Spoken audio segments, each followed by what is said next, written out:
Hello, my name's Catherine Wren and I'm the founder of Nordic Viola.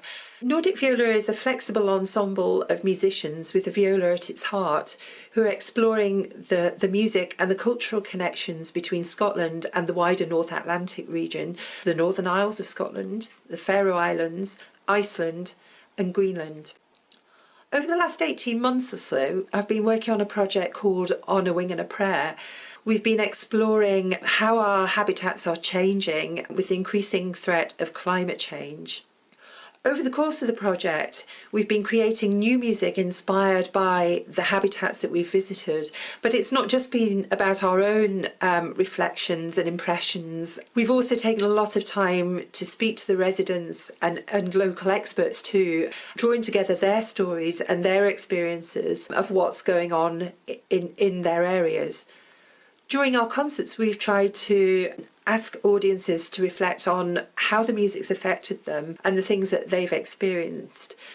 We've then shared them and used them as a prompt for people to think of their own thoughts as they go out into nature and experience what's around them. So today I'd like to focus on the second iteration of On a Wing and a Prayer, which took place in Deeside, which is a mountainous area around the River Dee and its tributaries in the Cairngorm Mountains, not so far from Aberdeen. And I'd like to introduce you to some of the creators that I work with, composer Pete and Jo Stollery and artist Orla Stevens. Hi, my name is Pete Stollery. I'm a composer and a sound artist. And on a Wing and a Prayer project of Deeside, I was one of the composers. It was a great pleasure for me to work with my son, Jo Stollery, who's a composer. He's autistic. And one of the things that was a real pleasure and also something that was really good personally for Jo was to work on this collaborative project together. I worked providing the electronics and the 8-channel immersive spatialization for the piece. Jo worked with Catherine on a lot of the acoustic material for viola. But one of the important things for Jo was to be able to work with me as his father, but also as another composer, but also with Catherine in what was a very safe environment for him. So I asked Jo a few questions about how he felt the project went for him on a collaborative basis as a composer and as an autistic composer. It's been amazing. First of all, it was a great opportunity to go into a place I've never been to before, like in the depths of winter as well. I mean, I wouldn't normally do this. It did come at quite a spectacular time. Yeah, it started snowing when we first got there, didn't it? And then it kind of got really quite heavy. But how did the weather and the temperature and where you were and being surrounded by nature and so on, how did that make you feel about the project? Yeah, well, it certainly provided a very nice canvas for us all to work upon, pretty much. I mean, it was all calm and still, and you could hear the vague sort of hint of like a bird here and there. Yeah. Otherwise, it was all just like sort of silent snow falling. And an interesting thing for me was how the snow made the sound very different when we were there. Well, certainly, I mean, you can probably see it in some of the improvisational bit, some more quite still bits. I mean, there's a sense of sort of icy calm. Yeah. As the snow was falling, the sound was getting more and more deadened as we kind of walked towards Glencoich, didn't it? Then there's that bit when Catherine got her viola out and started to improvise under the bridge, which I think was quite something as well. Yeah. There's a bit when we worked in the art gallery in Bremar. I'd written an electroacoustic response to our first visit. And then I played that to Catherine and she started to improvise. And this is what turned into eventually the new bridge, Frozen Solitude, didn't it? Yeah. Yeah. So your contribution at that point was really quite something. It sort of came one thing after another. My response to the cold and the icy stillness that you described, and then Catherine responding to my sounds and improvising. Yeah. And then what was your bit that you did then? Yeah, I did the improvisation in D after that. Catherine wanted me to do it, focused on like the pitch of D. And then Yeah, Catherine made her own response to that. that's right. And then what we did in the show itself was to have recorded Catherine coming out of the loudspeakers playing your improvisation at the same Yeah. time as she was playing her response to the sounds, which was really quite a special moment, wasn't it? Yeah, it was. And then the other bit that was really quite special as far as the ecosystem around Glencoich was something that you'd said about, you know, imagining after Storm Frank and the river as it goes out into the look like a delta, if you like. But you kind of thought about the birds at that point, didn't you? Oh yeah. Yeah. What did you then do with the music at that point? Yeah. We got a list of like sort of the waterfowl who that sort of were located around the river, and listened to all the different bird songs of those birds, and I ended up doing almost like what Messiaen would have done. You got Yeah. snipe, you got oyster catchers. Yeah. So you notated those birds and Yeah. then got Catherine to play them.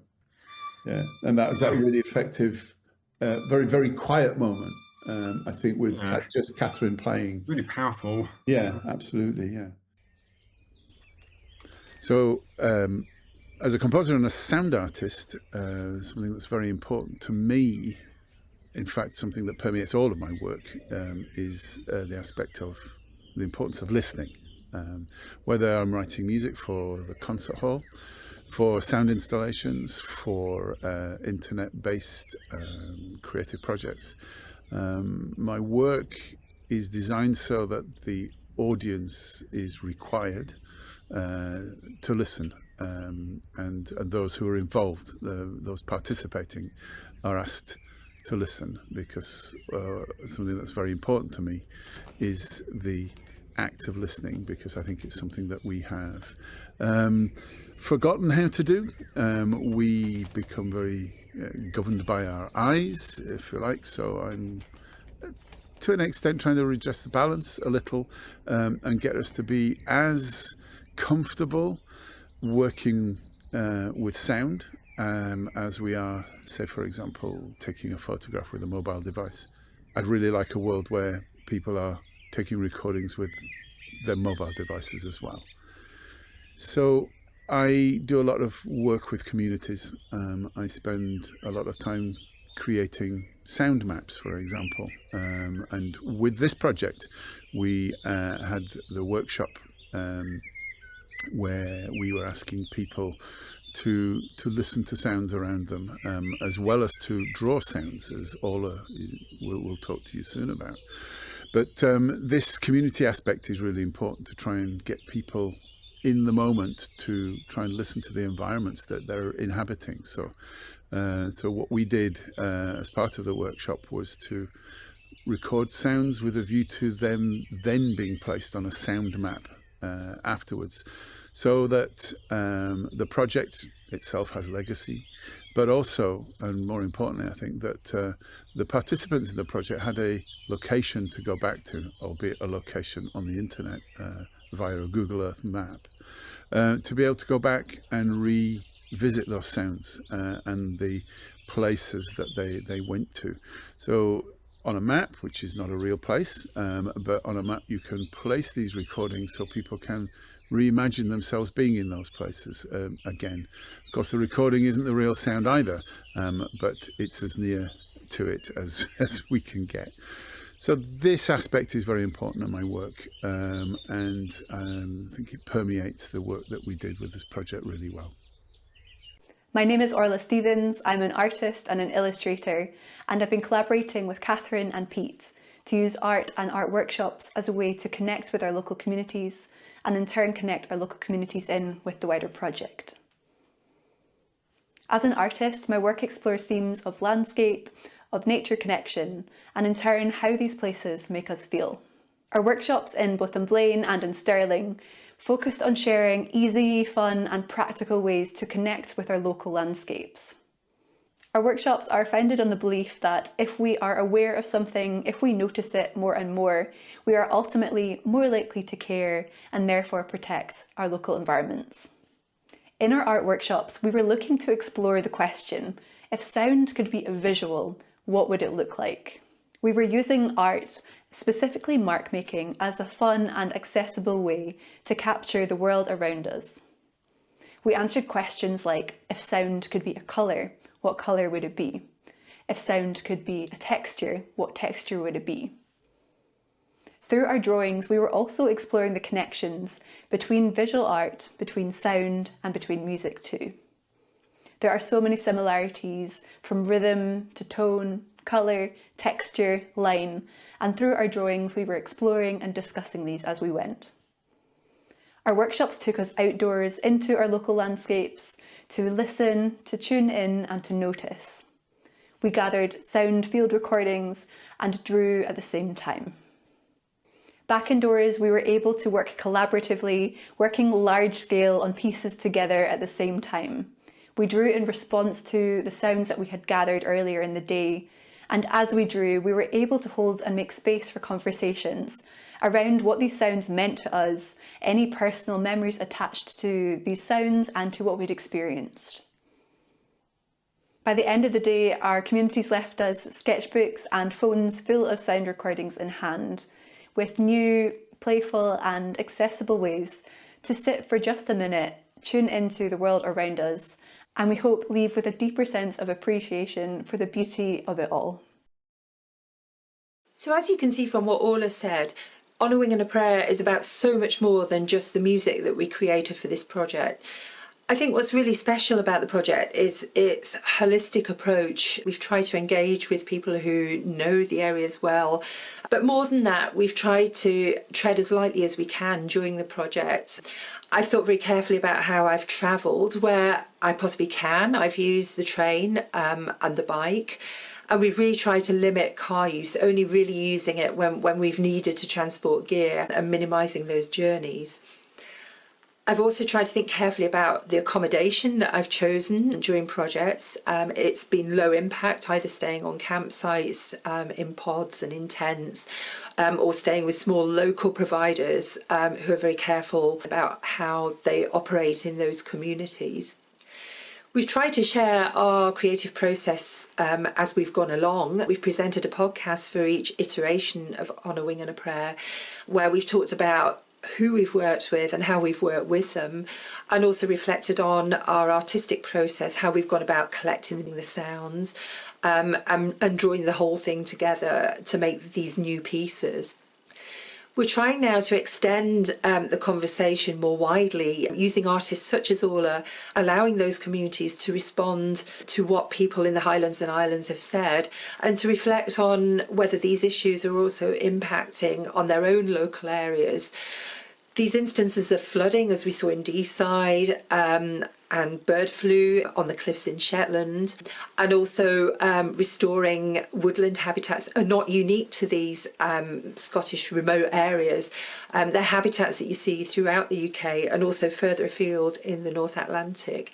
And by connecting people to them, we hope that we can encourage them to care for them and to think deeply about their own behaviour and how it impacts on the places. Earlier this year, we released the first of our audio recordings, On a Wing and a Prayer, Reflections on Deeside's Changing Habitats, with music by Pete and Joe Stollery and myself, and also by Charles Ross from Iceland and Paul Anderson from Deeside. We're planning on releasing all the music that's been created during the 3 iterations of On a Wing and a Prayer, and also adding to this body of material by including writings by myself and poet Leslie Harrison, illustrations by Orla Stevens, and suggestions for activities that you can try out in your own local community, gathering sound, and also responding by mark making to what you see and hear around you. We want to inspire people to tune in more to their local environment and perhaps to create some of their own work that helps them to connect and to think more deeply about how our lives actually impact on the environments in which we live. We don't want to just limit this conversation to Scotland either. We would love to work in communities elsewhere and to bring some of the issues that we've found in Scotland and in the North Atlantic to other communities and see how they connect into issues being experienced there. If you'd like to listen more deeply to our music, you can find it on Bandcamp. We'd also love you to extend the conversation with us by contacting us via nordicviola.com. And we'd very much love to work in communities with you. So please do contact us and share your ideas with us. And we hope to see some of you on projects in the future.